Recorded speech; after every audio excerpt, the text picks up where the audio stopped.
Hi guys, it's Joseph here. Welcome back to another video. So in this video, I'll be talking you guys through the buy, hold, sell, and avoid for game week 4. So game week 3 is over, and it's been a very crazy game week. A lot of people got really low scores, and it was just one of those odd game weeks. And looking ahead, I will be telling you guys which place you should be buying, which place you should consider holding on to, which place you should be selling, and which place you should be avoiding, as they are not that great of an option.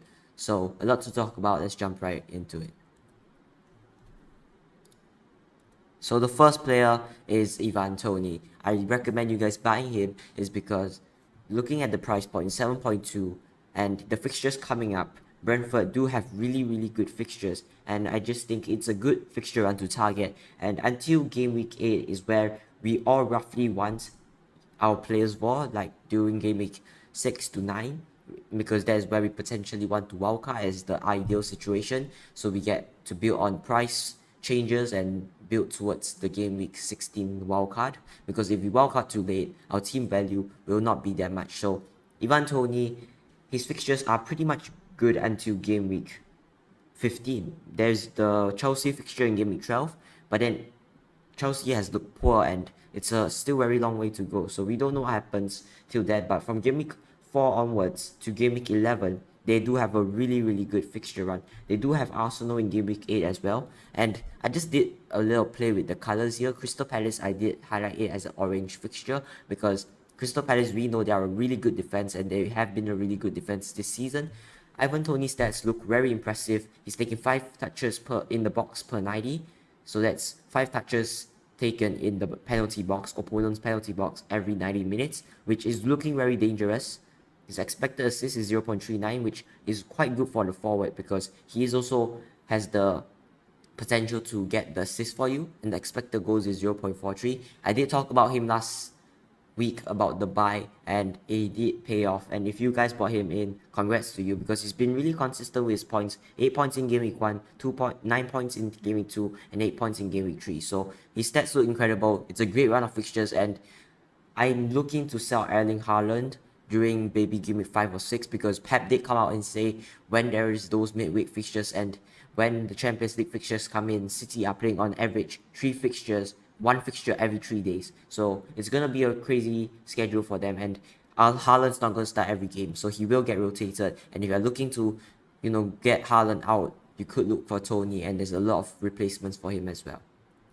Next is Rodrigo Morena, and I'm gonna say he's gonna be a buy. Last week he was on the watch list, and I told you guys the Chelsea fixtures isn't that bad as well. And this week you guys should be buying him, and it just fully depends on your squad. If you're playing a 5-3-2, then you have Martinelli and Salah, and those players should be going nowhere. But the third midfield spot is fully up to you. I have Pascal Gross there currently, and I just bought him in last week, so I have no plans to sell him.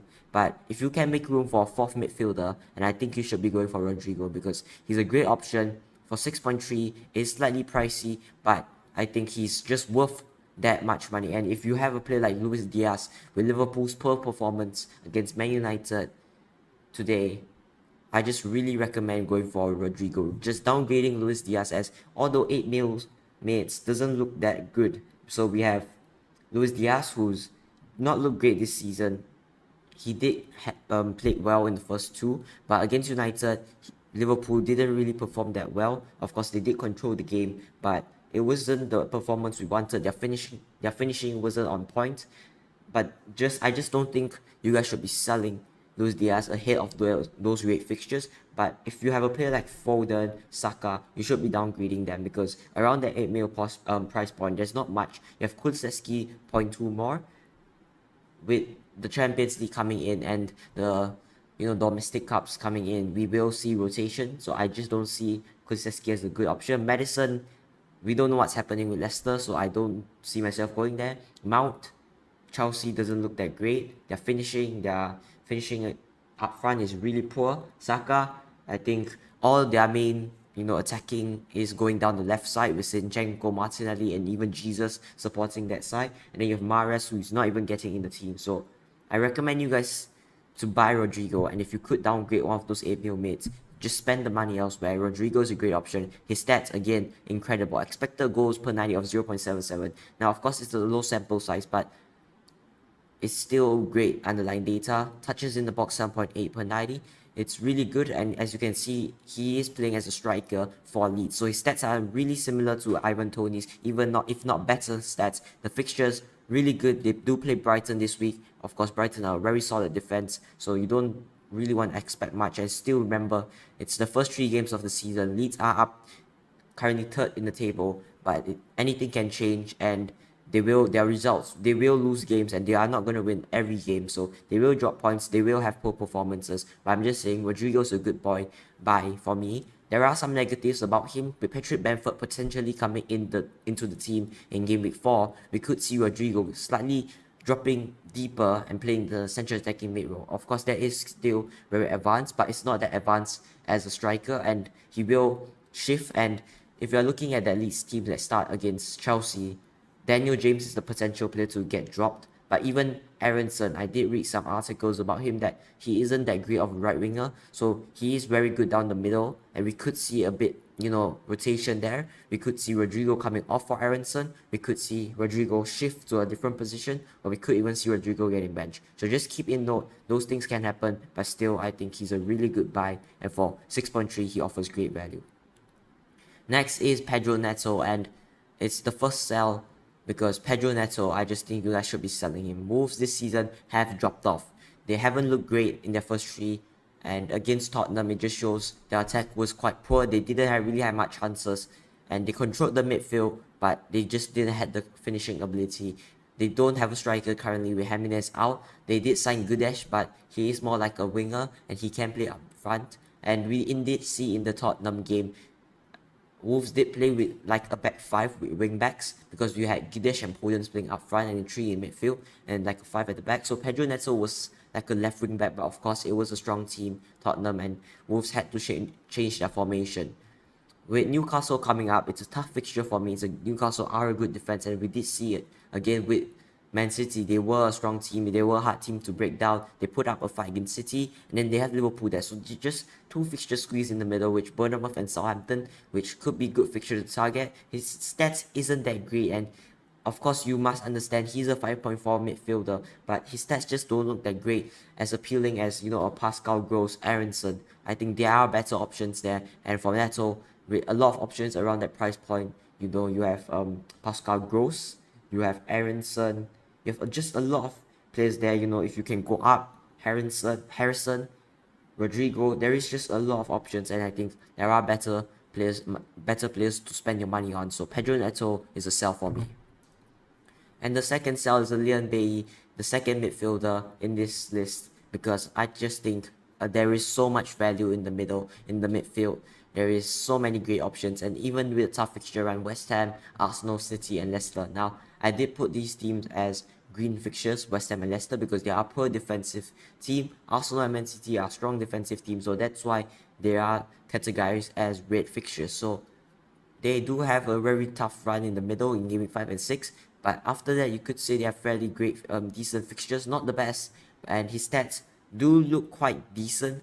Of course, the expected assist is carrying his underlying data. His goal output isn't there, 0.03, and his minutes even isn't that secure. He did start against Crystal Palace, but we did see Aston Villa lose to Crystal Palace, and Aston Villa isn't the team that we expected. They made great signings, Kamara, Carlos, they made their signings, and we expected them to be fighting for Europe. But a loss against Crystal Palace, a loss against Bournemouth, and a win against Everton. Even the win against Everton wasn't that convincing. So for me, Leon Bailey, he's a sell, and you could just downgrade him to a 4.5 midfielder. Even Andres Pereira for me is a better option than him. And just that 0.4 and 0.3 is just, it will help your team. And just downgrading him could be your option, because his stats doesn't look great, the fixtures doesn't look great as well.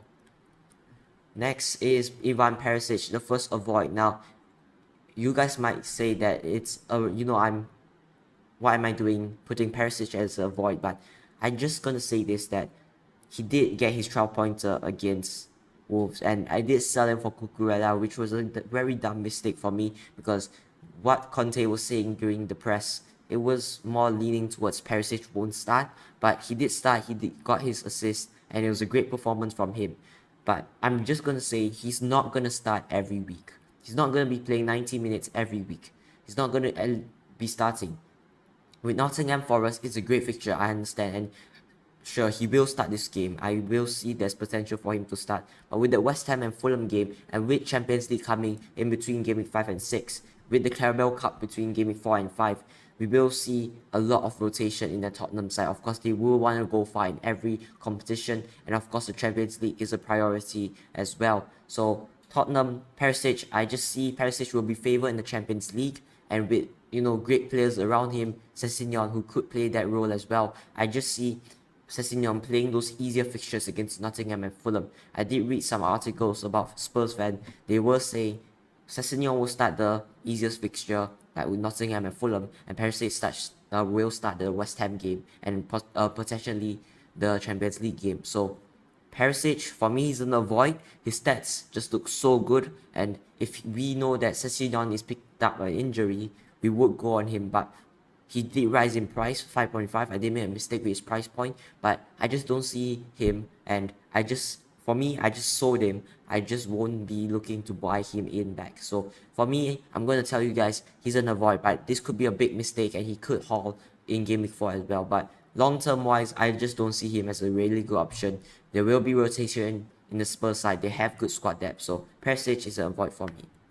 Next is Martin Odegaard, another avoid. Now, of course, he did score 16 points. Brilliant in Game Week 3. Happy days for you guys, but his output, his stats isn't that great for a 6.4 mil midfielder. You have Martinelli around that price.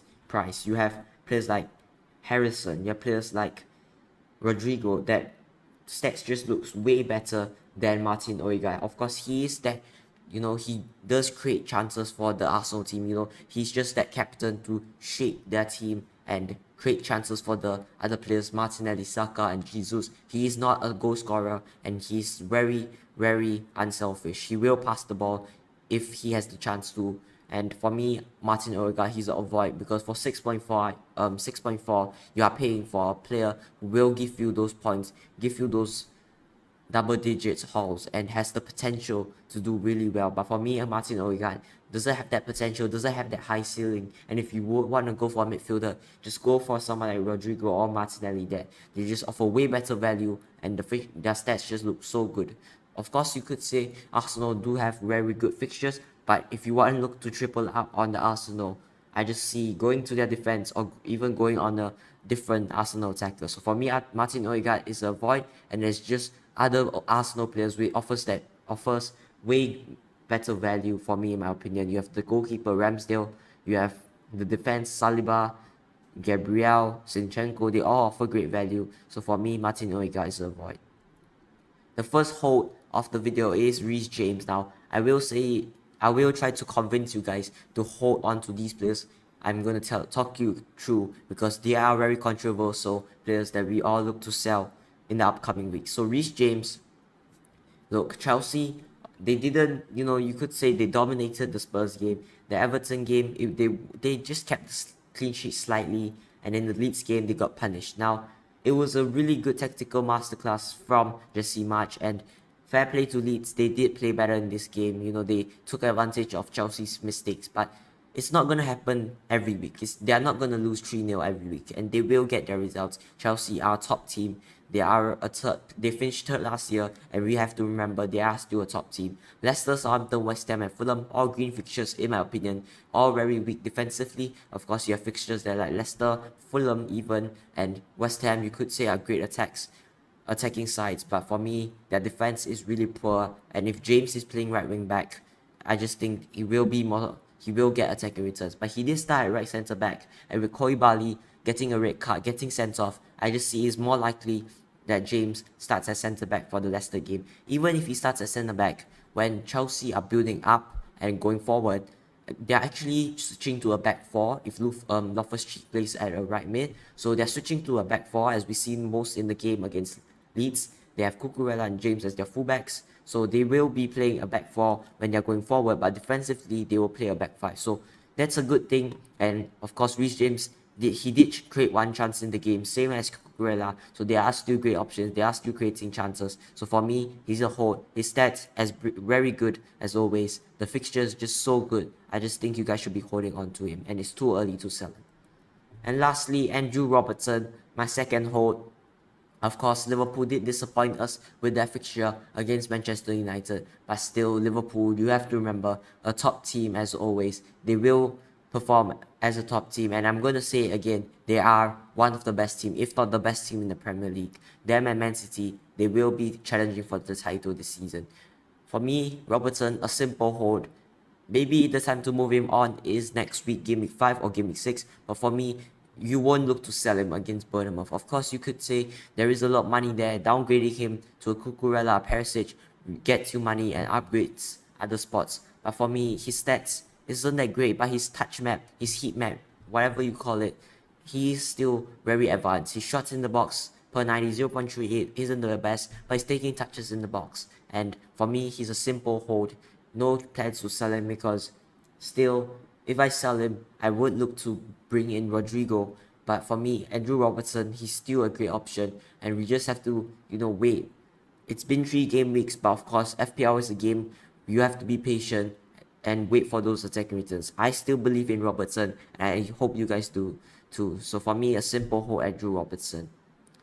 Guys, that wraps up for another video. I hope you enjoyed this video, and I hope you find my advice useful. I did, try to suggest and help you guys as much as possible. So make sure to like and subscribe. And it's been me, JSFPR. I'll see you guys in the next one.